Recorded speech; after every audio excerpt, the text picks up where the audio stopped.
columna y baluarte de la verdad, edificando con sana doctrina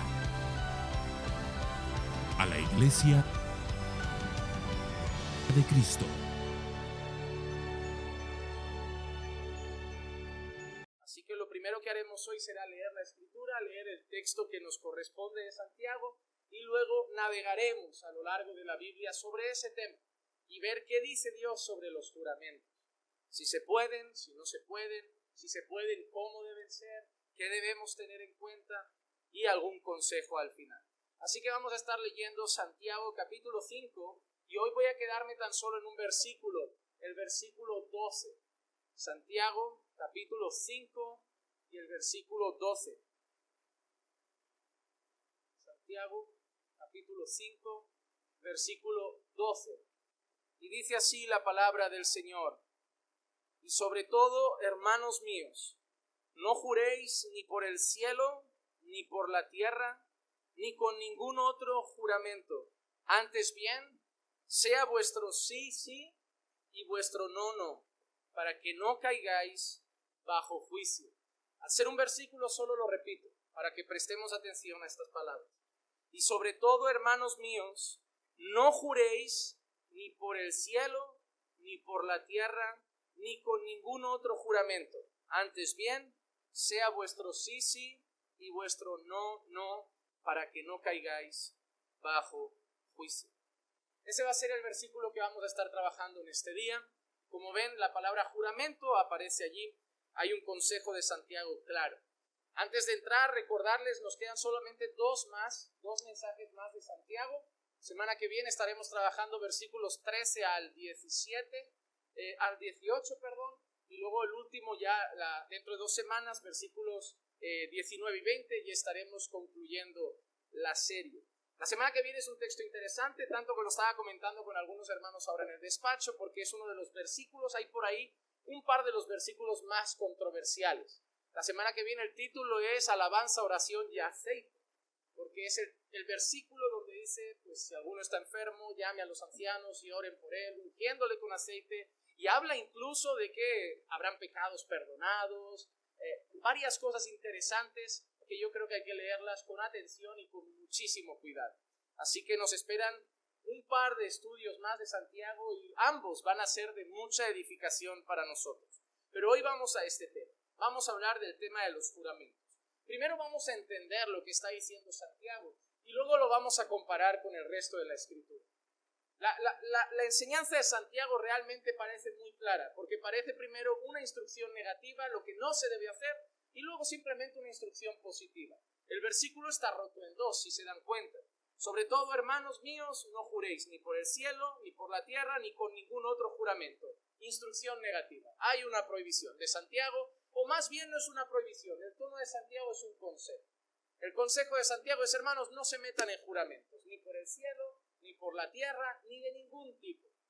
Y luego Santiago da la instrucción positiva. Antes bien, vuestro hablar sea sí, sí, no, no, para que no caigáis bajo juicio.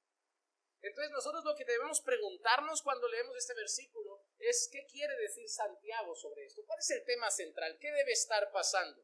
¿Qué le molesta a Santiago que le lleva a decir estas cosas? Obviamente Santiago hay algo que le incomoda y es el tema de los juramentos. Y es algo que no solo incomoda a Santiago, es algo que a lo largo de la Escritura se ha tratado. Lo que voy a hacer ahora es lo siguiente. Yo voy a ir a lo largo de la Biblia viendo cosas que tienen que ver con los juramentos y luego de ver todo eso volvemos a Santiago y vemos la importancia de nuestro texto, ¿de acuerdo? En primer lugar, Santiago cita algo parecido a algo que citó el Señor Jesús. Así que lo primero que quiero que veamos es Jesús y los juramentos. ¿Qué enseñó? ¿Qué dijo? ¿Qué pensaba nuestro Señor Jesucristo sobre el tema de los juramentos? Y yo quiero que leamos Mateo capítulo 5, versículos 33 al 37. Miren lo que dice nuestro Señor. También habéis oído que se dijo a los antepasados, no jurarás falsamente, sino que cumplirás tus juramentos al Señor. Voy a hacer una cosa en este tema. Voy a ir parando versículo a versículo para que entendamos lo que pasa. Jesús tenía esa costumbre de trabajar y de enseñar. Jesús citaba muchas veces el Antiguo Testamento. ¿Recuerdan? Oísteis que fue dicho ojo por ojo y diente por diente, mas yo os digo. Oísteis que fue dicho, mas yo os digo. Jesús tenía esa manera de trabajar. ¿Estaba Jesús contradiciendo la ley? ¿Estaba Jesús diciendo que Él había venido a cambiar las cosas? ¿Estaba Jesús diciendo, mira, Dios dijo esto, pero ahora yo digo otra cosa?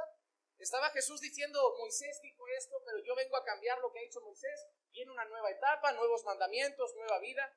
No, el problema de Jesús nunca fue la ley, porque eso sería contradecir lo que la propia palabra dice de la ley. La Biblia dice que la ley es santa, el mandamiento es bueno, entonces la palabra de Dios es perfecta. Hermanos, la palabra de Dios, la ley de Dios es perfecta. Si viviéramos conforme a la ley, tendríamos el mundo perfecto, la vida perfecta, el matrimonio perfecto, la familia perfecta, el hogar perfecto. Seríamos el ambiente perfecto en el trabajo, el ambiente perfecto en la iglesia, todo sería perfecto. La ley no es el problema, nosotros somos el problema. El no poder cumplir la ley es un problema, el no vivir conforme a la ley es un problema. La desobediencia a la ley es un problema, pero la ley es perfecta. Es más, si nuestra lucha con la ley muchas veces es que no la podemos cumplir porque somos malos, porque Jesús no tuvo ningún problema con cumplirla. ¿Acaso a Jesús le costó cumplir la ley? ¿Ven algún versículo de Jesús diciendo, qué difícil obedecer a mi Padre? No, es más, Él lo decía como si fuera algo natural. Él decía frases como, mi comida es hacer la voluntad del que me envió. Es como, para mí lo natural, para mí lo básico de la vida diaria es obedecer a Dios, obedecer al Padre. Jesús no tuvo ningún problema en obedecer la ley de Dios. Y eso solo muestra una cosa, bueno, dos. Una, que se puede obedecer. Que hay gente que habla de la ley como, no, la ley es imposible obedecerla. Jesús lo hizo, no puede ser imposible si Jesús lo hizo. Así que en primer lugar, la ley se puede obedecer, pero la ley muestra lo malvados que somos. Nosotros no podemos, la ley se puede obedecer. Nosotros no podemos porque nosotros somos seres caídos. Pero la ley es perfecta. Jesús nunca vino a cambiar la ley. ¿Y qué empieza diciendo Jesús en este texto? Oísteis que se dijo a los antepasados, no jurarás falsamente, sino que cumplirás tus juramentos al Señor. Primera cosa que quiero dejar claro para quien tenga una idea equivocada de esto, los juramentos no son prohibidos por Dios. Los juramentos no son pecaminosos. Jurar no está prohibido por la palabra de Dios. Claro, si tú lees, no juréis ni por el cielo ni por la tierra, y tu conclusión es, ¿está prohibido jurar? Es como aquellos que leen, no juzguéis para no ser juzgados, y su conclusión es que no se puede juzgar nada. Porque si tu manera de interpretar la Biblia es leer un trozo de Biblia, un trozo de versículo, y luego sacar tu conclusión, vas muy mal encaminado. Porque Jesús está diciendo, oísteis que fue dicho, no jurarás falsamente, sino que cumplirás tus juramentos al Señor. Es decir, Jesús daba por hecho de que habían juramentos que se hacían al Señor. Lo que Jesús estaba diciendo es que lo que Dios sí que prohibía era el juramento falso. Es decir, mira, te lo juro por Dios, y luego no cumplirlo. Eso sí que es condenado por Dios. Eso, como veremos ahora, era tomar el nombre de Dios en vano. Entonces, los juramentos no estaban prohibidos por la ley de Dios. Pero Jesús sigue su enseñanza. Dice, oísteis que fue dicho, no jurarás falsamente. Eso estaba prohibido, jurar falsamente, sino que cumplirás tus juramentos al Señor. No te quedes con esta parte de la enseñanza solo, porque si no vas a decir, no, el pastor Juan Manuel nos está animando a jurar. No, lleguemos hasta el final. Lleguemos hasta el final, que hoy daremos una vuelta larga. Pero yo os digo, ¿qué dice el Señor? No juréis de ninguna manera. Parece contradictorio nuevamente, pero Jesús nunca contradice la ley. Lo que pasa es que Jesús está trayendo verdades que se aplican al corazón, y ahora os las explico. Dice, yo os digo, no juréis de ninguna manera, ni por el cielo, porque es el trono de Dios, ni por la tierra, porque es el estrado de sus pies, ni por Jerusalén, porque es la ciudad del gran rey. En pocas palabras, Jesús dice, no juréis por el cielo, porque ¿de quién es? ¿De quién es? De Dios. No juréis por la tierra, porque ¿de quién es? Y no juréis por Jerusalén, porque ¿de quién es? Nadie puede jurar por algo que ni siquiera es suyo. Y era común empezar a hacer eso. Te lo juro por el cielo, te lo juro por la tierra, te lo juro por Jerusalén.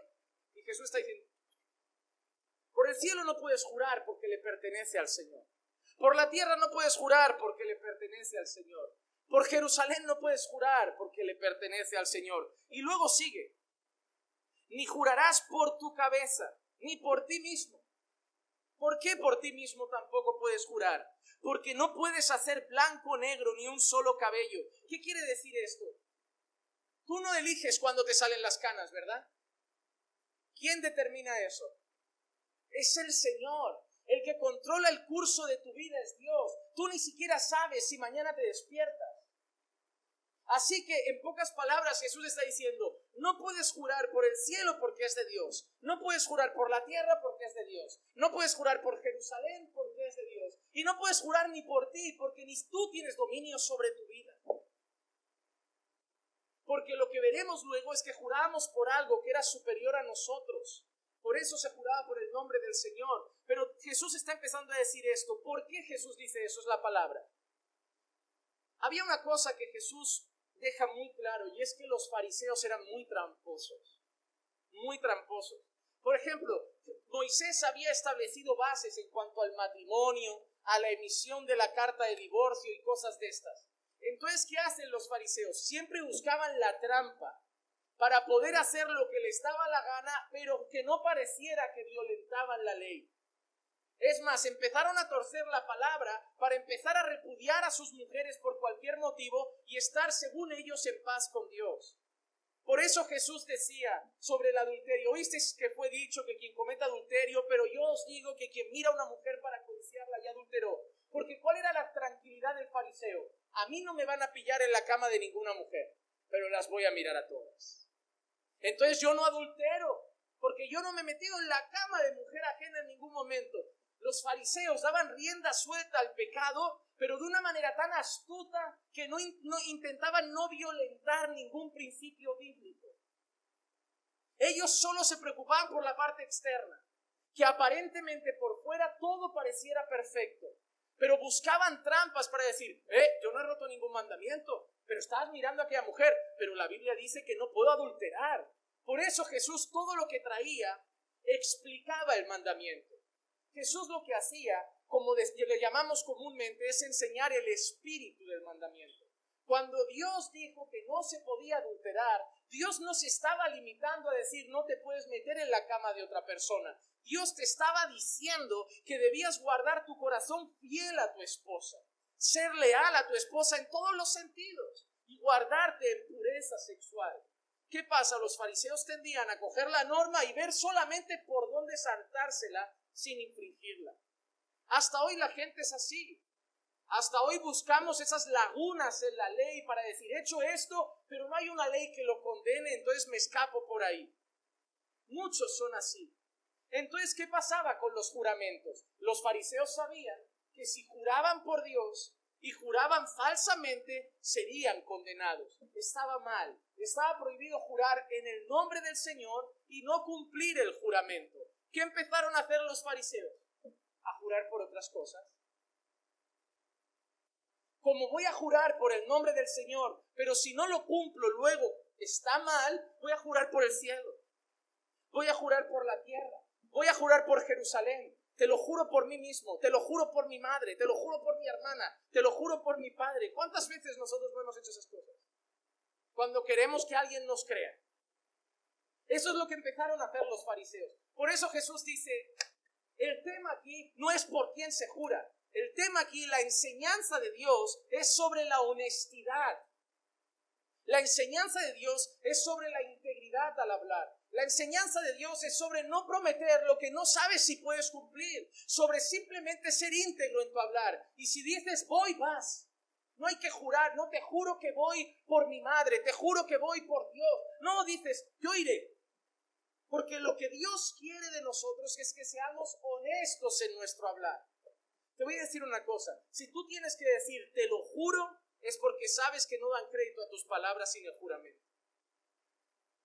Pero vamos a entender hoy que el creyente, al menos después de haber mostrado fruto con el tiempo, deberíamos ser tan confiables que si yo le digo a alguien, oye, ¿has hecho esto? No, yo no he sido. Júramelo. No te lo tengo que jurar. Mis palabras tienen que ser suficientes. Eso es lo que está pretendiendo Jesús. Por eso Jesús dice algo que ha dicho Santiago, muy parecido. Antes bien sea vuestro hablar sí, sí o no, no, y lo que es más que esto, procede del mal. Así que no se trata, en la enseñanza de Santiago, no se trata de buscar si se puede o no jurar. Ese no es el tema. Porque para Jesús, que está citando Santiago su palabra, no era el tema. El tema no era, pastor, ¿se puede jurar? El tema es, sed íntegros con vuestro hablar. Sed íntegros con vuestro hablar. Es decir, ¿para qué hay que jurar? ¿Es necesario hacerlo? ¿Para qué implica un juramento? Vamos a ver cómo jurar no es pecado. Primero eso, porque he conocido personas que tienen una comprensión de que jurar es pecado o está mal ante Dios. Pero veamos qué dice la Escritura. En primer lugar, los juramentos en el nombre de Dios. Deuteronomio capítulo 10 y versículo 20 dice así. Temerás al Señor tu Dios, le servirás, te allegarás a Él. Y mira qué dice. Y solo en su nombre jurarás. Hermano, no parece una prohibición. No podemos decir que jurar está mal o que jurar es pecado cuando la propia ley de Dios en una de sus instrucciones dice, solo temerás a Dios, solo servirás a Dios, te allegarás a Él y jurarás solo en su nombre. En aquel entonces los juramentos eran comunes. Entonces el Señor lo que quería es que si en algún momento su pueblo iba a hacer un juramento, lo hicieran en su nombre. Hermano, cada pueblo hacía los juramentos en el nombre del Dios que quería. Te lo juro por Ra, te lo juro por Isis, te lo juro por Baal. El Señor decía, si vais a jurar, luego veremos la importancia de los juramentos. Si vais a jurar, que solo sea por mi nombre. Que solo sea por mi nombre. Deuteronomio 6:13, por ejemplo, dice, temerás solo al Señor tu Dios y a Él adorarás. Todos conocemos ese texto hasta ahí. Yo escucho mucha gente que lo dice, al Señor tu Dios adorarás, al Señor tu Dios temerás, solo a Dios adorarás. Pero mira cómo termina el versículo, y jurarás por su nombre. Y jurarás por su nombre. Número uno, hermanos, jurar no es pecado. Jurar no hay un mandato que diga, está prohibido jurar, así dice el Señor. Por el contrario, en la ley estaba establecido que se debía jurar solo en el nombre del Señor. Solo en el nombre del Señor, por nada más que por su santo y glorioso nombre. Solo que hay un problema implícito ahí. El nombre del Señor está santo como el Señor del nombre. Y eso es serio. Métete esa frase en la cabeza. El nombre del Señor es tan santo como el Señor del nombre. Dios es santo, su nombre también. Dios es glorioso, su nombre también. Dios merece respeto, su nombre también. Dios merece reverencia, su nombre también. Si te juntas con algunos judíos de diferentes lugares, algunos judíos hasta no escriben realmente el nombre de Dios por respeto. Incluso verás personas que cuando escriben Dios lo separan con un guión. No llegan a poner ni siquiera la palabra Dios junto. Hay muchas cosas alrededor del nombre del Señor, porque siempre ha sido algo que se debería reverenciar, que se debería respetar. El problema, hermanos, que somos tan viles y pecadores, que nosotros cometemos el pecado que Dios prohíbe. Tomar el nombre de Dios en vano. Éxodo 27 dice, no tomarás el nombre del Señor tu Dios en vano, porque el Señor no tendrá por inocente al que tome su nombre en vano. Hermano, hablamos de que matar es pecado, hablamos de que violar es pecado, hablamos de que robar es pecado y vemos todo eso como pecados atroces, pero el Señor dice que tendrá por culpable al que tome su nombre en vano. Tomar el nombre de Dios en vano es pecado. Dios es santo y su nombre también. Por eso Él condena que se tome tu Dios su nombre en vano. Hermano, no puede una persona cualquiera darse un golpe en el pie por la mañana y ya soltar el nombre de Dios. Cualquier susto, Dios mío, es Dios, Dios, Dios. Pero no es porque lo honremos, no es porque estemos pensando en Él. Nuestra cultura ha puesto Dios en nuestra boca de cualquier forma. Y sed honesto, sale solo, porque nos lo inculcó nuestra cultura. Pasa algo sorprendente, ¡ay, Dios mío! Pero no porque estemos pensando, Dios de misericordia. Es natural, hermano, nos metemos el nombre de Dios en la boca sin pensar. Y eso es muy peligroso. Eso es muy peligroso. Hermano, tenemos que andar con mucho cuidado cuando vamos a hablar del Señor. Por eso a mí me duelen mucho las expresiones como Diosito o Papito, a mí me incomodan. Porque además tienen que aceptar, es algo cultural. Ningún creyente español suele hablar de esa manera. Ningún creyente estadounidense suele hablar de esa manera. En África nadie dice Diosito. En China nadie dice Papito. Eso es algo que han traído de su cultura latina y lo peor es que le llaman papito a Dios, le llaman papito al novio, le llaman papito al padre, le llaman papito al niño. Y a mí me ofende mucho que usen la misma palabra para referirse al Todopoderoso que para referirse a cualquier ser humano de esta tierra. Y el argumento que me suelen dar siempre es este. Es una manera cariñosa nuestra de hablar. No me importa, estás hablando con Dios. Si a mí me presentan a un juez en la corte y voy ante el tribunal, no le digo papito juez. No le digo juecito, ¿cómo está hoy? Me presento ante él y le digo señoría, su excelencia. ¿Cómo me presentaré ante el Todopoderoso llamándole papito? Diosito. Hermano, tu cultura afecta hasta tu manera de hablar, pero si has venido a Cristo y te estás renovando por la palabra de Dios, tienes que empezar a hablar conforme Dios dice. Y algunas personas me dicen, es que tú lo ves como un Señor distante, yo lo veo como un Padre cercano, yo también. Pero si la Biblia dice, Abba Padre, pero Abba no es papito. Abba no es papito. Ningún niño judío le diría a su padre jamás papito. Imagínate a Dios. Ningún niño judío llegaría a su padre con colegueo. ¿Qué pasa, papito? Jamás. Jamás. Es más, esto se está perdiendo. Vamos a ser honestos. Aquí en España, hace años, se trataba a los padres de usted. A los padres. Eran tus padres y eran cercanos, pero se les trataba de usted. En América Latina también.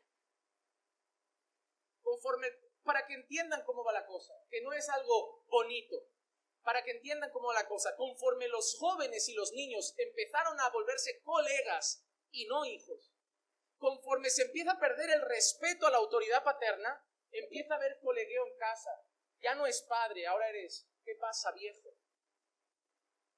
Y tú crees que es cultura, pero si te das cuenta es una cultura que está degradando la familia cada vez más. Y la figura de autoridad de los padres ya no existe. Ahora ya no eres padre, ¿puedo coger esto? No, ahora es, déjame viejo, no seas pesado. Mira cómo ha cambiado la cultura. Porque esas maneras de hablar solo son procedentes de una cultura donde los niños se están volviendo la autoridad en la familia. Yo no te estoy diciendo que llames a tu padre padre o lo trates de usted. Te estoy diciendo que papito y Diosito nunca aplicarán a Dios. Y que la palabra Abba, miren, si tú te vas a una tribu africana, donde todavía no ha llegado la corrupción de la tecnología, ni la MTV, ni Netflix, y ves cómo los niños tratan a los adultos, a sus padres los tratan con un respeto.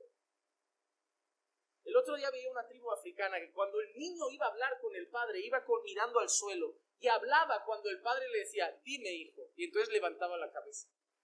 Era un respeto máximo. Claro, vosotros lo veis exagerado porque os habéis criado en esta cultura. Ese es el problema, que tenéis que empezar a aceptar que vuestra manera de ver el mundo es donde os han criado. Si mi abuela o bisabuela os viera en bikini, que para vosotros es normal, para ella pareceríais todas unas frescas. Pero vosotros lo veis normal por vuestra cultura. Por eso vuestras hijas casi todas se vuelven feministas. Porque es la cultura en que vivimos hoy. Hermano, aquí nadie es rebelde. Aquí todos somos como nos han moldeado año tras año. Que nadie venga a decir, no, yo soy un rebelde, voy contra el sistema. El problema, hermanos, que hay un texto que dice, no os conforméis a este siglo,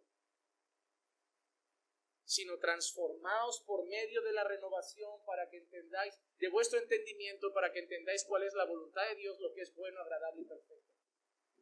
Nunca, jamás en la vida se había visto hombres venir en pantaloncito corto y chanclas a la iglesia. Este domingo pasado vino un hombre en bañador, que casi no le dejo entrar cuando lo saludo. Fue la misericordia de Dios que me hizo entender que era nuevo. Pero lo vi entrar en bañador. Lo que me está diciendo es, ¿cuándo acaba esto que queda para ir a la playa? ¿Cómo vienes así? Hermano, antes, ¿cómo era cuando entrabas en una sala y llevaban los hombres sombrero? Y entraban en un sitio cerrado. Cine, la casa de alguien. ¿Qué es lo primero que se hacía el hombre con el sombrero? Eran valores. Porque si te lo dejabas, pues, si tu hijo joven llegaba con una gorra a la iglesia y no se la quitaba, el padre le daba una colleja. ¿Verdad que eran? Y tú dirás, eran valores tontos. ¿Tontos por qué? Porque querían mostrar respeto. Porque la gente decía, oye, esto es la iglesia, no se va de cualquier manera. Hermano, la pregunta es, ¿dónde vamos a poner el límite de lo que empezamos a cambiar? Bueno, esto no pasa nada, esto no pasa nada, esto no pasa nada. Yo pregunto solo una cosa, hermanos, ¿quién va a poner el fin a ese que no pasa nada? La cultura. Pues dentro de nada los pantalones del pastor también van a ser cortos, va a ir en chanclas, dilataciones, rastas, porque, no pasa nada. Hermano, eso nos ha llevado a tomar el nombre de Dios. Hablar de Dios de cualquier manera. Hermano, nos hemos pensado que Dios es como nosotros. Y recuerda que la Biblia dice, de cierto te pensabas que eras como yo, que yo era como tú, pero te equivocabas. Hermano, Dios no es como nosotros, porque Dios es santo y nosotros pecadores. Dios no se tiene que adaptar a nuestra cultura. Dios no se tiene que adaptar a nuestros tiempos. Nosotros tenemos que someter nuestra vida, independientemente de la cultura en que vivamos, a la voluntad del Señor. Yo no digo que todo está mal, hermanos, y yo no digo que haya cierta flexibilidad, pero solo doy un aviso a la iglesia, Cuidado donde van poniendo el límite. Porque hay un momento en que la línea ya es tan difusa que uno va por la calle y ya no sabe quién es creyente, quién es mundano, quién es hechicero, quién es santero. Pero es la moda, ¿no? Y es lo que me dice todo el mundo, Juan Manuel, hay que adaptarse a la moda. Pues nada, hermanos, me va a tocar predicar así. Levítico 19:12, y no juréis en falso por mi nombre, profanando así el nombre de Papito Dios. Yo soy el Diosito. Porque me tengo que adaptar, ¿verdad? No, el nombre de tu Dios, porque yo soy el Señor, Adonai. No es Papito, no es Diosito, hermanos, no lo es. No lo es. Aceptemos que la cultura nos ha marcado y empecemos a luchar con ese bicho que ha provocado dentro de nosotros. Las familias están rotas, los hogares están rotos, los matrimonios están rotos, la sociedad está rota, pero hermanos, a mí o me echan, de verdad, es que o Dios me convence de lo contrario por la Escritura, o si la iglesia algún día me quiere echar un pulso, me lo echará y me tocará irme. Pero les voy a decir una cosa, la cultura ha roto la familia, la cultura ha roto los colegios, la cultura ha roto la sociedad, pero mientras yo esté pastoreando en esta iglesia, mientras yo me ponga en este púlpito, yo no voy a dejar que la cultura rompa este lugar. Y el día que la iglesia se sume y en mayoría diga, somos más, tú no decides, yo bajaré la cabeza, pero me iré de este lugar. Porque yo en Hillsong no compré. Yo en Hillsong no compré. Hermano, pero mientras esté aquí, mi responsabilidad como pastor no es traer la cultura a la iglesia, es traer la palabra a vuestros corazones. Esa es mi mayor responsabilidad. Y una de las cosas que aprendí es esto. Hay que empezar tomando ya el nombre en serio. El nombre de Dios en serio. Así que en primer lugar, jurar no es pecado. Se debía jurar solo en el nombre del Señor. Número 2. Lo que Dios sí que prohibía eran los falsos juramentos. Gente que juraba en su nombre, pero luego no cumplía lo que había dicho. Por lo tanto, tomaba el nombre de Dios en vano. Lo usaban de cualquier manera. Otra cosa importante, está prohibido jurar por algo que no sea Dios. Jurar por algo que no sea Dios. Así que las veces que has jurado por tu madre, por tu hermana, te lo juro, ¿cuál era la mía? Ah, sí, antes, te lo juro por mis muertos. Yo no sé qué manía había de meter a los muertos en medio, como si los muertos me hubieran a dar seriedad a las palabras. Pero era cultural, era algo que se decía. Jeremías 5:7 dice, ¿por qué he de perdonarte por esto? Tus hijos me han abandonado. Y mira qué han hecho. Primero abandonan a Dios, ¿y ahora qué hacen? Y han jurado por lo que no es Dios. Cuando los sacié, cometieron adulterio y fueron en tropel a la casa de las rameras. La expresión tropel, ¿te suena la palabra tropa? ¿Qué te hace pensar tropa? Mucha gente. Eso de fueron en tropel es como fueron en masa, fueron muchísimos a las casas de las rameras. Pero mira lo que ha dicho el Señor a través del profeta. Tus hijos me han abandonado y han jurado por lo que no es Dios. Claro, ¿por quién habían cambiado a Dios? Por otro Dios. ¿Y qué juraban ahora? ¿En nombre de quién?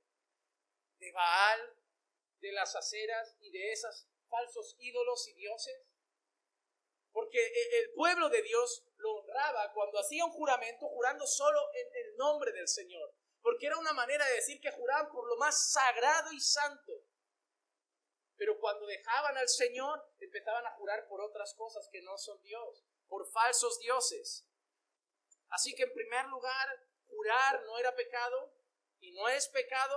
En segundo lugar, solo se podía jurar en el nombre del Señor. En tercer lugar, jurar en falso es tomar el nombre de Dios en vano. En cuarto lugar, no se puede jurar por otra cosa que no sea Dios. En quinto lugar, ¿qué representaba un juramento? ¿Por qué se juraba? ¿Por qué era necesario jurar?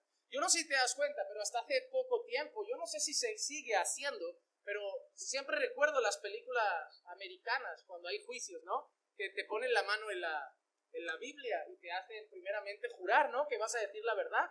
Prometes decir la verdad y nada más que la verdad. ¿Es así? Yo qué sé. Pero ponían eso. Les querían dar como peso, ¿no? A sus palabras, como, oye, lo has jurado con la mano en la Biblia, lo has jurado por Dios. Creo que hasta el cargo de presidente en los Estados Unidos se hace bajo un juramento. Eso fue lo más curioso del caso de Biden.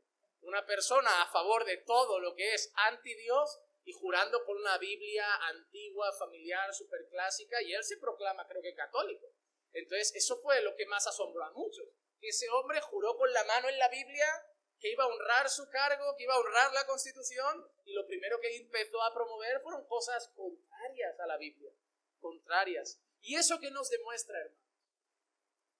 Que a nosotros tengo que poner la mano y jurar para ir ahí a dar testimonio. ¿Qué hay que decir? Te lo juro por Dios. Cuando no hay temor de Dios, no hay respeto por el nombre de Dios. ¿Por qué muchas veces juramos por nuestra madre o por Dios mismo? Solamente para evitarnos problemas.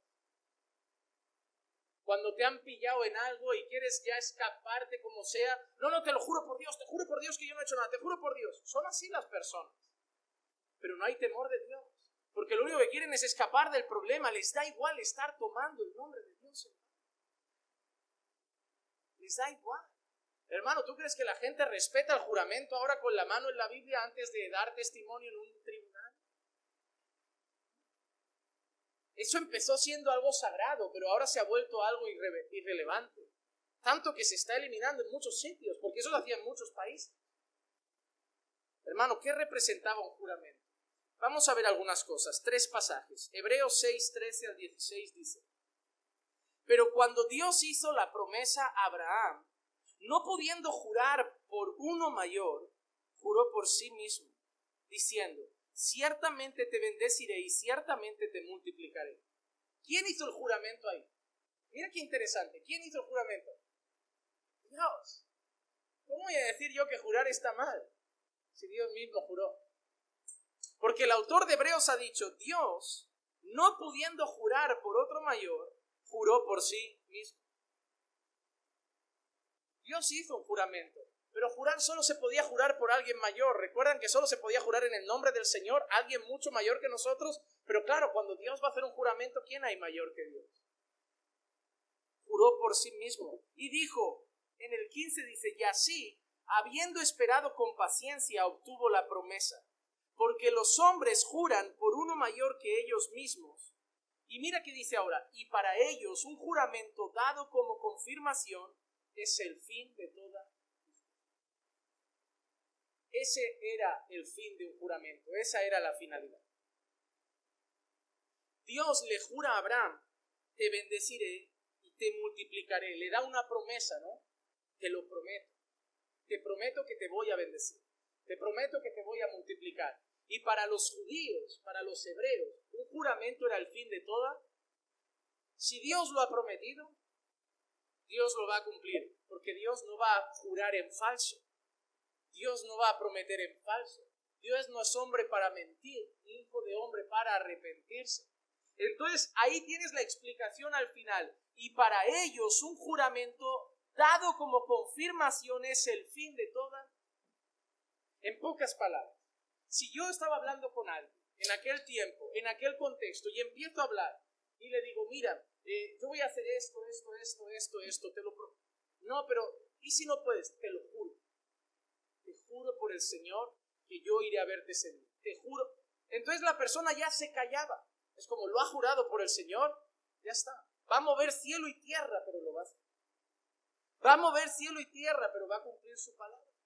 Para el judío, un juramento en el nombre del Señor era la manera como ellos decían, te garantizo al 100% que cumpliré lo que te he dicho. Y hermanos, si se daba una palabra, se llevaba hasta el final. Mira qué interesante lo que dice Génesis 24:3. Y te haré, ¿qué dice? Te haré jurar por el Señor, Dios de los cielos y de Dios de la tierra, que no tomarás mujer para mi hijo de las hijas de los cananeos, entre los cuales yo habito. ¿Qué creen que significa esa expresión de te haré jurar por el Señor? Es decir, yo te puedo ir y decir, mira, prométeme que para mi hijo no tomarás ninguna mujer de los cananeos. Vale, mira, de verdad que no tomaré ninguna para tu hijo de los cananeos. Júramelo por Dios. Porque eso es como que yo me puedo morir, pero Él ha dado su palabra y sé que la va a llevar hasta el final. Y que cuando venga la oportunidad de darle a otra mujer, Él dirá, no, yo lo juré por Dios. Hermano, el temor a Dios era grande. El respeto a Dios era grande. Y si habías metido a Dios en una conversación, ya tenías que hacer lo que fuera, aunque dejaras todo lo demás para cumplir con eso. Todo lo demás empezaba a ser secundario, porque habías hecho un juramento. Por eso el consejo de Santiago y Jesús es, no juréis, porque no sabéis lo que va a pasar mañana. Si yo, por ejemplo, le digo a André, te juro que mañana voy a visitaros. Yo me he metido, te lo juro en el nombre del Señor, te juro por Dios que mañana os visito, yo me he metido en un terreno peligroso. ¿Por qué? ¿Y si mañana amanezco enfermo? Hermano, Dios no dice en ningún sitio, yo entenderé que te puedes poner enfermo. No tendrías que haberlo hecho. Si no sabes ni lo que va a pasar en 10 minutos, ¿para qué juras que vas a hacer mañana? ¿Acaso alguien te obliga a jurar? Eso es lo que quiere decir. Entonces, has dicho, ya puedes ir con 50 de fiebre, cojo, y si te ha atropellado un tráiler, a trozos. Pero si lo has jurado, vas. Para un judío era así. Hemos metido a Dios en medio, esto se tiene que cumplir. Por eso la manera de presionar a la gente es, te lo haré jurar por Dios. Había temor de Dios. Déjame hacerte una pregunta. ¿Hay hoy ese temor de Dios? ¿Encuentras hoy ese temor de Dios? Si te encuentras un jarrón roto en casa y tu hijo que viene a la iglesia, le preguntas, ¿quién ha sido? No hay animales de compañía en casa. No hay hermanos. Y está ahí, y tu hijo te dice, yo me lo he encontrado. ¿Sí? Tú le vas a decir, esto no es verdad. Estás tú solo. No sé, la ventana está abierta. Igual entró un gorrión, le dio, se volcó y estaba jugando a la play en la habitación. Y tú le dices a tu hijo, júrame que no has sido tú. Si tu hijo sabe que diciendo te lo juro por Dios, se acabó la bronca, tu hijo sin dudarlo te va a decir, mamá, te lo juro por Dios, yo no soy. Porque tu hijo no tiene temor de Dios, tu hijo te tiene temor a ti. Es triste, ¿no?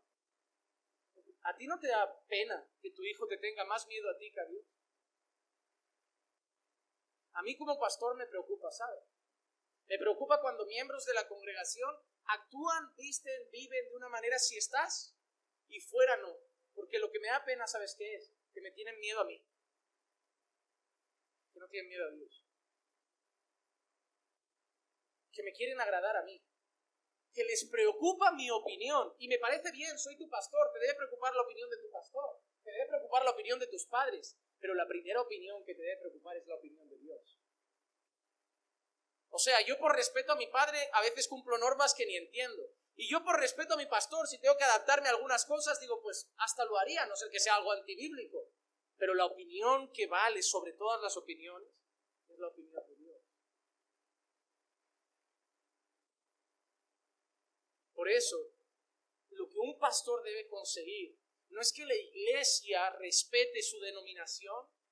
No, miren, yo he trabajado con personas que vienen de denominaciones como estas del MMM, estas que la mujer pues no se puede cortar ni la punta del pelo, prohibido cualquier pendiente, falda hasta el tope. Llegan aquí y a la que estudian, analizan, van habiendo cambios. No digo que se vistan como unas mundanas, pero van habiendo algunos cambios. Siguen vistiendo con modestia, siguen vistiendo con pudor, pero entienden ciertas cosas. Y si lo cambian, a mí solo me dice una cosa, o dos, que estaban ciegas y ahora entienden, o que lo hacían por su denominación. Pues la iglesia donde congregaba antes con Clisia, cuando llegó una hermana del Salvador, creo que era del Salvador, criticaba mucho la ropa de las muchachas, muchísimo, muchísimo, muchísimo. Se notaba en el fondo que envidiaba eso. Y cuando empezó a notar que nadie cambiaba por lo que ella decía y que el pastor no veía mal ciertas cosas, de golpe, pelo cortado, labios pintados, tejanos, además se fue a la otra punta. Ahí tú te das cuenta que esa mujer no tenía un fundamento en Dios. Porque si mi fundamento que define mi vestidura está en Dios, yo puedo congregar en Caminando por Fe, en MMM, en la Iglesia Bautista, en la Pentecostal, que me voy a vestir igual, porque mi fundamento lo ha puesto Dios.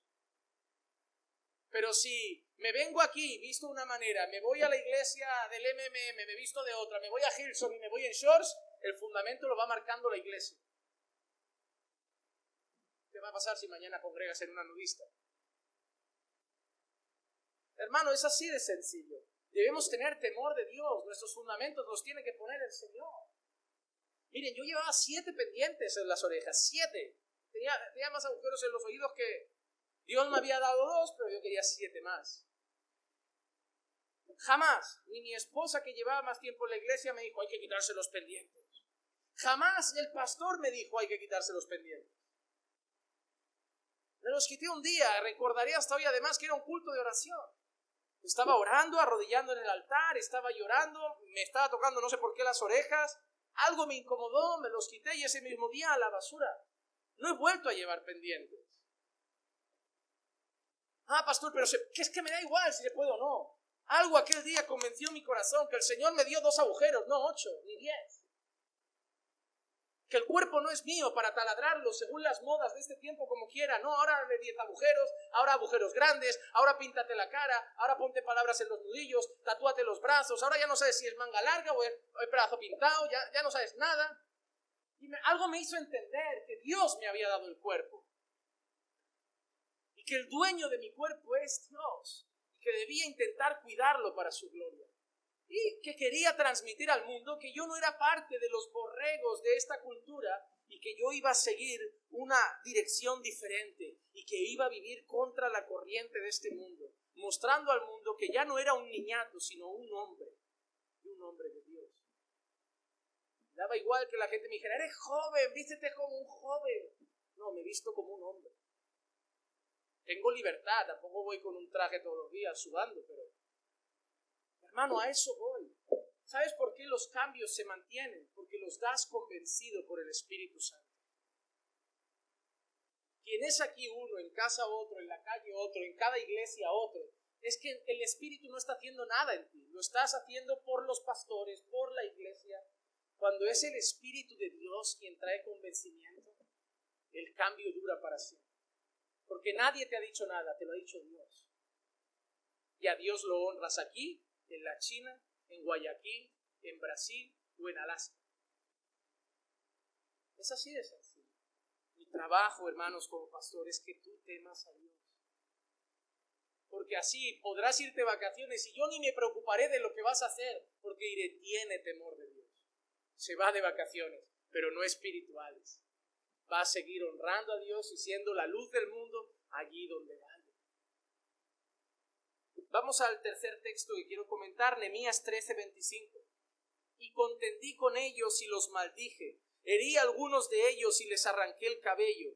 Y les hice jurar por Dios diciendo, no daréis vuestras hijas a sus hijos. Tampoco tomaréis de sus hijas para vuestros hijos, ni para vosotros mismos. Así que, ¿para qué se usaban los juramentos? Para darle importancia a lo que se había pedido. Júramelo. Y cuando alguien te decía, venga, te lo juro por Dios, eso te daba la garantía de que se llevaba hasta el final. Para nosotros hoy, como no hay temor de Dios, tiene que ser escrito. Pónmelo por escrito. Cuando alguien te dice, mira, te alquilo el piso, 650 euros, seguro que me lo reservas, te lo reservo. Hacemos un papelito. No, yo te digo, te doy mi palabra. Hacemos un papelito. Y ante notario. Pero soy tu hermano, de sangre, hijo de tu madre. Hacemos un papelito, hermano. Pero que soy tu padre, papá, hacemos un papelito. Porque hoy no te fías de la palabra de Dios. Hermano, eso debe empezar a cambiar, al menos aquí, en la iglesia. Porque el mundo, la mentira está ahí, porque el padre de la mentira los gobierna.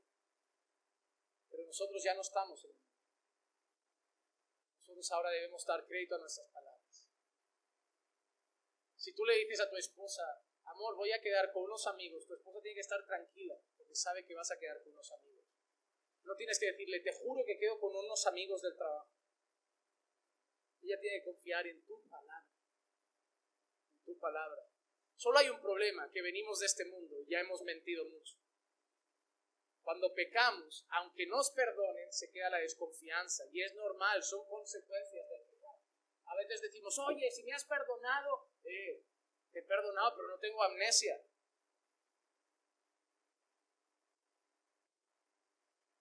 Hermano, si alguien mata a tu hija, ¿le tienes que perdonar, sí o no? ¿Significa que lo vas a invitar a comer a casa el domingo? Hermano, perdonar no siempre significa restaurarlo todo. Hay cosas que por lógica se tiene que mantener distancia. Si hay un violador suelto por las calles de Hospitalet y ha violado a 7 niñas, nuestro deber es perdonarlo, pero es un violador. No debemos acercarlo a nuestros niños.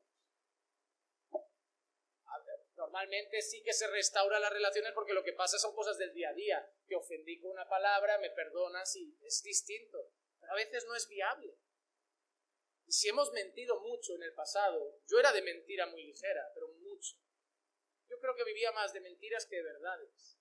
Yo tenía una vida paralela en mi boca. El problema es que has perdido el crédito. Y ahora las personas ya no confían en ti. A mi madre siempre me decía la historia esa de que viene el lobo y no venía, que viene el lobo y no venía.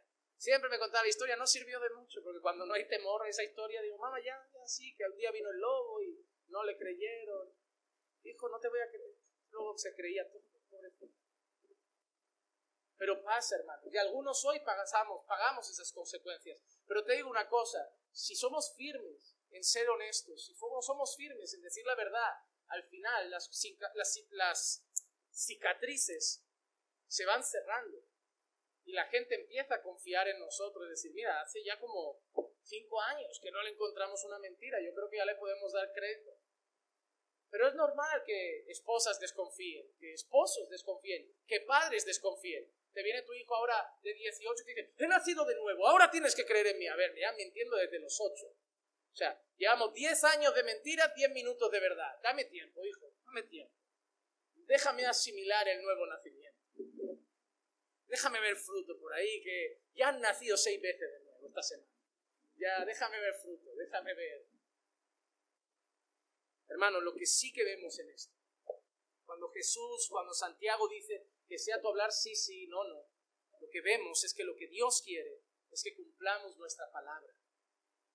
No hay que jurar ni por mamá, ni por papá, ni por Dios, ni por los muertos, ni por los vivos, ni por la República del Congo. Hay que ser honestos. Salmo 24:4 dice así: el de manos limpias y corazón puro, el que no ha alzado su alma a falsedad ni ha jurado con engaño. ¿Cómo empieza ese salmo? Salcedo, tú lo sabes porque lo estás preparando para el próximo ayuno. Hermanos, estamos viendo quién va a entrar en el tabernáculo del Señor, quién va a ser digno de su presencia, quién es digno de vivir la eternidad con Dios, y da una serie de requisitos, y uno es que su boca no es dada al engaño, una persona honesta en su hablar. Representamos al Dios de la verdad. No podemos dar lugar al padre de la mentira en nuestra boca. No me puedes decir, soy un hijo de Dios, pero del diablo en los labios. Mi padre es Dios en todo menos en la lengua. No, hermano. Dios no tiene paternidad compartida. Esto no es que ha habido un divorcio y se van pasando la custodia. O eres de uno o eres del otro. No existe custodia compartida a nivel espiritual. De lunes a viernes con Dios, el fin de semana con papá Satanás. A él sí le puedes llamar papito. Hermano, si eres de Dios, del Dios que no miente, del Dios que es fiel para cumplir sus promesas, del Dios que cuando habla lo lleva hasta el final, del Dios que dice, el que empezó en ti la buena obra, la va a perfeccionar hasta el final. ¿Por qué confiamos en las promesas de Dios? ¿Por qué confiamos? Porque no ha incumplido ninguna. A Dios lo avalan siglos y siglos y siglos de historia, que lo que dijo haré, lo hace. Y nosotros representamos a ese Dios. Dios quiere que seamos honestos. Pero la pregunta que quiero hacer ahora es, ¿y si he hecho un voto? ¿Y si he hecho un juramento? ¿Qué pasa? ¿Dios lo entiende? ¿Lo puedo dejar atrás? Porque alguno igual ahora está metido en un fregado, porque a lo mejor ya hizo uno. ¿Sabes a quién le hicimos uno? Los casados. ¿Y delante de quién lo hicimos? ¿Sabes por qué el matrimonio hay que llevarlo hasta el final? Porque lo has jurado ante Dios. Y si no lo llevas hasta el final, Dios no tomará por inocente al culpable. Hermano, solo una cosa. Os pido por favor, que alguien me diga en la Biblia dónde se exige que juremos ante Dios los votos matrimoniales. Cuando te casas, normalmente te meten en un fregado que tú solo te metes. Porque la Biblia nunca te ha pedido que jures a tu mujer nada, que a lo mejor ni... Te juro que estaré contigo en la tristeza y en la alegría, en la riqueza y en la pobreza. Te juro que te haré feliz. Te juro que me... ¿Acaso Dios te ha pedido que le jures esas cosas? No, hermano. ¿Sabes por qué Dios no te pide que le jures eso a tu esposa? Ni esposa te ha pedido que le jures eso a tu esposo. Porque Dios sabe que tú ni siquiera sabes cómo estarás mañana. Por eso en el matrimonio vivimos rompiendo juramentos. Y es triste. A partir de ahora, si alguien quiere que lo case, para los que se casan en octubre, hermanos, voy a cambiar los votos. Intentaré serte fiel en todo, intentaré estar contigo en la salud y en la enfermedad, intentaré. Porque además te voy a decir, es la verdad, tú no puedes jurar algo si no sabes cómo será el mañana, pero lo que sí puedes hacer es garantizar que harás todo lo posible, todo lo que esté en tu mano para cumplir tu palabra. Hermano, si te has metido en un juramento, y esto va para los casados, yo hice votos. Yo prometí fidelidad hasta el final, yo prometí hacerla feliz, yo prometí estar con ella en todo, y me he equivocado en cosas. He roto promesas por el camino. Pero ¿sabes qué es lo más triste? Que no se lo prometí a ella. Se lo prometí a Dios. y me sienta muy mal. Yo volvería atrás solo para cambiar un poco esa parte. Y hubiera dicho, Cristian, yo intentaré ser bueno. Yo intentaré ser un buen hombre. Porque al menos luego si me dice, me dijiste en el... ¿Qué te dije? Te dije que lo intentaría, yo estoy haciendo todo lo que puedo. Pero no me sale muy bien. Pero ahora hemos hecho un voto. Hermanos, ¿qué pasa si hemos hecho un voto? Esto si hubiera unos cuantos católicos iría bien, porque vienen haciendo votos y promesas y no saben ni dónde se meten. Salmos 66, 13 y 14 dice, entraré en tu casa con holocaustos, a ti cumpliré mis votos. Los que pronunciaron mis labios y habló mi boca cuando yo estaba en angustia. ¿Sabes cuándo se suelen hacer los votos? Tú no tienes amigos católicos que son así, que hacen las promesas, si curas a mi hijo, yo haré esto. Normalmente son en momentos de angustia, ¿sí o no? Yo tengo una tía en Andalucía que es así, ¿no? Que hizo hace años, una procesión se la hizo de rodillas. Nosotros, ¿pero qué haces? No, es que yo hice una promesa y Dios me lo cumplió. Pero mira, algo fue honesto. Hizo un voto y lo pagó. Pero ver a una señora de 50 y tantos años en una procesión de rodillas por las calles de Sevilla, que no son todas lisas, y esas eran de esas de piedra, ¿sabes? De camino de caballo. Te entran ganas de mirar y decir, lo que hace no conocer la Escritura. Cuando ves esas procesiones, gente que se flagela y cosas, tú dices, lo que hace la ignorancia. Pero si has hecho un voto, lo debes cumplir. Si llegó 31 de diciembre y se te fue la cabeza completamente y le dijiste, Señor, te juro que este año congregaré todos los días, cielo y tierra vas a mover, pero no puedes faltar un culto. Dios no te pidió que le hicieras juramentos el 31, que qué manía hay de hacerlo. Pero si se hace un voto hay que cumplirlo. Eclesiastés 5, 4 al 6. Cuando haces un voto a Dios, no tardes en cumplirlo. Además, Eclesiastés añade algo. No tardes. No lo vayas dejando para mañana. ¿Por qué? Porque lo vas a tener que cumplir. Así que hazlo cuanto antes. Porque Él no se deleita en los necios. ¿Quién es el que hace un voto y lo va dejando? Lo va dejando el necio. ¿Por qué? Porque Dios no le pidió el voto. Dios no le pidió el voto. Él es necio y se ha metido solo ahí. El voto que haces, cúmplelo. Y mira qué consejo da Salomón. Es mejor que no hagas votos a que hagas votos y no los cumplas. Si los votos no son obligatorios, es mejor que no lo hagas. Antes que meterte en algo que nadie te obliga y tener que cumplirlo. Porque no cumplirlo es pecado. Mira cómo es esto. Hacer un voto no es pecado, pero luego no cumplirlo sí lo es. Por lo tanto, si ya nos cuesta tan poco a veces pecar, ¿para qué nosotros nos metemos en otros pecados que ni siquiera debíamos entrar? ¿Para qué yo me complico más la vida con Dios? Es mejor que no hagas voto a que hagas voto y no lo cumplas. No permitas que tu boca te haga. No está hablando de eso. El no cumplir un voto es pecado. Y no digas delante del mensajero de Dios que fue, ay, es que no lo pensé bien. Es que en aquel momento, yo me imagino a Pedro diciendo, te juro que yo me quedo contigo hasta el final. Y me imagino luego a Pedro diciendo, la he liado. Pero Jesús estaba muerto. ¿Cómo Jesús se tomaría las palabras de Pedro si Jesús sí sabía lo que iba a pasar? Porque Pedro estaba súper convencido, hermano. Pedro se sentía gladiator ahí, como diciendo, no, que me vengan las tropas romanas, si es que yo aquí saco la espada y a la que vio una antorcha de lejos, a la que vio que las cosas se complicaban, a la que vio que prendían a Jesús, se lo llevaban y empezó la cosa a ponerse seria. Yo creo que en el fondo Pedro pensaba, no, ya verás como Jesús se desata y se libera, y de golpe vio que no, que se lo llevan, que va preso, que le están pegando y que están preguntando por ahí si somos de los suyos. se le acabó la valentía.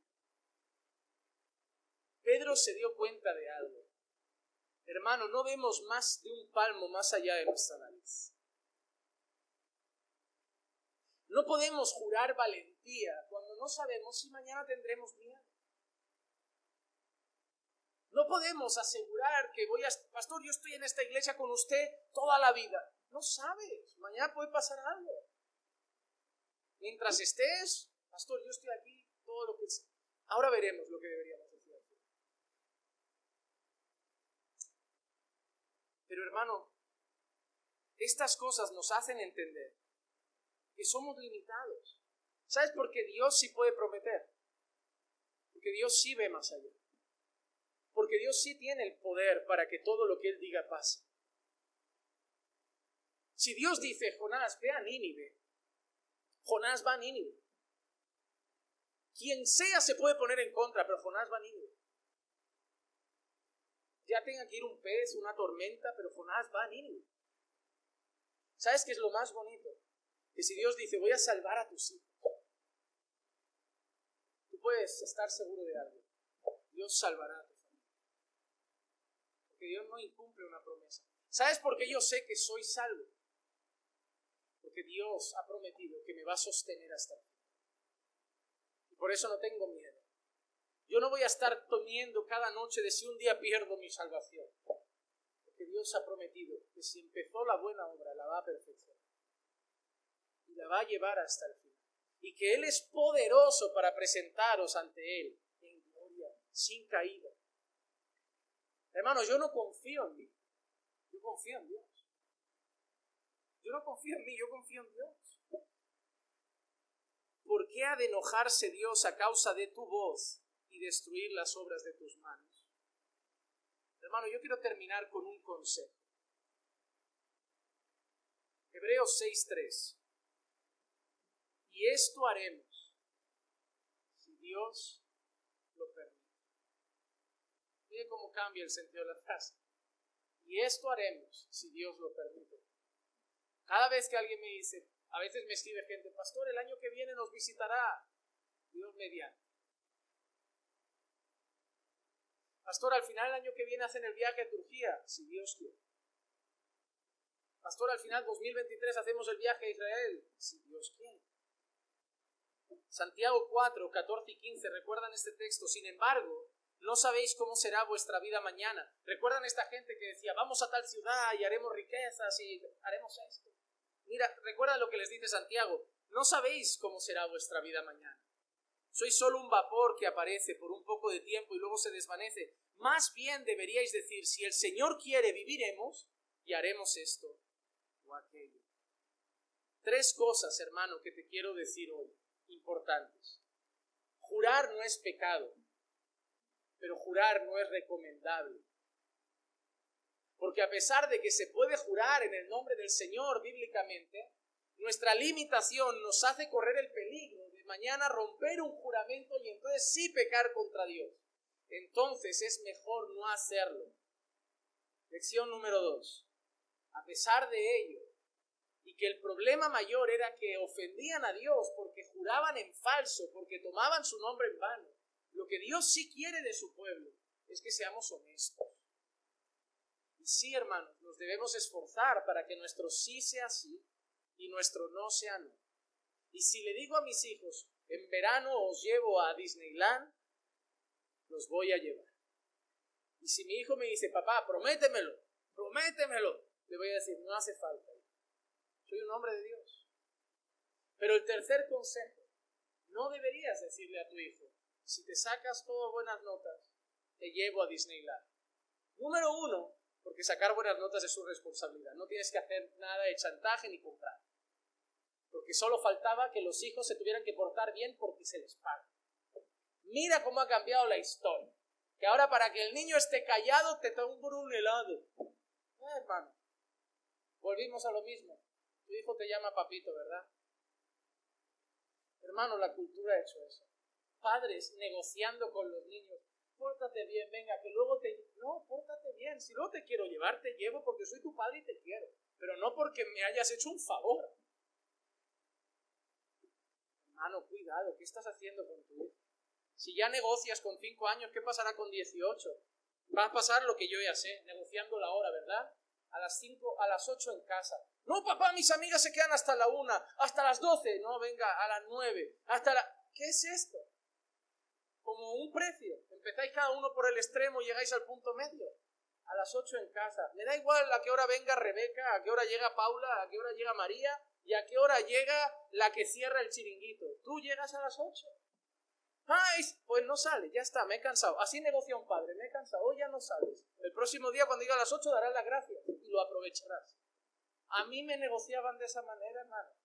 Y el próximo día cuando mi padre dijera hasta las 8, digo, sí señor. A menos 5 llego por si acaso. Yo sí negociaba cada año un incremento de 30 minutos. Pero hermano, ¿qué está pasando? Pero no le debes prometer a tu hijo que lo vas a llevar a Disneyland, no porque debas negociar con él, sino por el hecho es que tú no sabes si te van a echar del trabajo. Tú no sabes si la economía lo va a permitir. Algunos padres lleváis prometiendo años a los hijos, años a la esposa vacaciones. Hermano, ya basta de mentir. No sabes cómo va a ir la vida mañana. Hoy estás aquí diciendo, Dios me abrió una puerta de trabajo y mañana, pastor, si sabe de algo. La vida es así, hermano. No prometamos por eso, porque no conocemos el día de mañana. Y tercero, y es el consejo. Empieza a decirle a la gente que vas a hacer las cosas si Dios lo permite. Porque al final no juramos en nombre de Dios, pero encomendamos nuestros días en sus manos. Pastor, mañana podemos quedar. Si Dios lo permite, nos vemos. Pero si el día se complicó porque es lo que Dios hizo o permitió, te diré, mira, no es posible. Y no te enfadarás porque dije que lo intentaría, que todo dependía de Dios mismo, de cómo Dios articuló el día. Porque Dios es el soberano. Yo no sé si iba a pinchar una rueda, pero Dios sí. Así que, hermanos, no jures porque no es necesario. Y si juras, tendrás que cumplirlo. No jures porque eres limitado. No conoces lo que va a pasar mañana. Y si vas a hablar, que hablemos como ellos. Hagamos las cosas si Dios lo permite. Si Dios lo permite. Si Dios lo permite. Porque al final nuestros días no dependen de los todopoderosos, sino que dependen del Todopoderoso. Amén. Vamos. Padre, te damos gracias por tu palabra. Te damos gracias por hoy recordarnos, Señor, la importancia de no hacer votos ni juramentos, pues somos limitados, Señor. Pero sobre todo, Padre, la importancia también de reconocer que en tus manos, Señor, están nuestros días, nuestros tiempos, nuestro futuro.